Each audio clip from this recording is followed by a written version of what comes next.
آج میں آپ کو ایک ایسی سائنسی دریافت کے بارے میں بتا رہا ہوں جو دنیا کو بدل سکتی ہیں۔ جی ہاں، میں بات کر رہا ہوں ایک خاص قسم کی فنگس کی جس کا نام ہے اسپرگیلس ٹیوبنگینسس۔ یہ ایک فنگس ہے۔ یہ فنگس سائنسدانوں نے دریافت کی ہے اور اس کی خاص بات یہ ہے کہ یہ سخت ترین پلاسٹک جیسے پولی یوریتھن کو صرف چند ہفتوں میں توڑ پھوڑ کر ختم کر سکتی ہیں۔ یاد رکھیں، یہی پلاسٹک اگر عام حالات میں زمین پر پڑا رہے تو اسے ڈیکمپوزیشن میں صدیاں لگ سکتی ہیں۔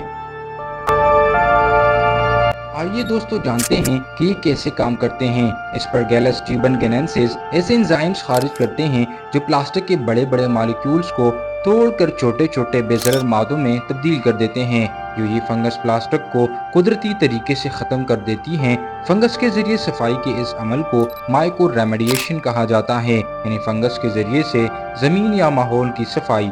سائنسدانوں کا کہنا ہے کہ اگر اس فنگس کو صنعتی پیمانے پر استعمال کیا جائے تو ہم زمین سے پلاسٹک کا کچرا قدرتی انداز میں صاف کر سکتے ہیں۔ یہ ایک انقلابی قدم ہے کیونکہ پلاسٹک آلودگی دنیا بھر میں ایک بڑا مسئلہ ہے۔ سمندر، زمین اور یہاں تک کہ ہماری غذا میں بھی پلاسٹک کے ذرات پائے جا رہے ہیں۔ اسپرگیلس ٹیوبنگینسس جیسے حل ہمیں ایک صاف ستھرا، محفوظ اور پائیدار مستقبل دے سکتے ہیں۔ ہمیں چاہیے کہ ہم ایسے سائنسی اقدامات کی حمایت کریں اور ماحول دوست حل تلاش کریں۔ پلاسٹک کے کم استعمال، ری سائیکلنگ اور قدرتی طریقوں سے صفائی کو فروغ دیں۔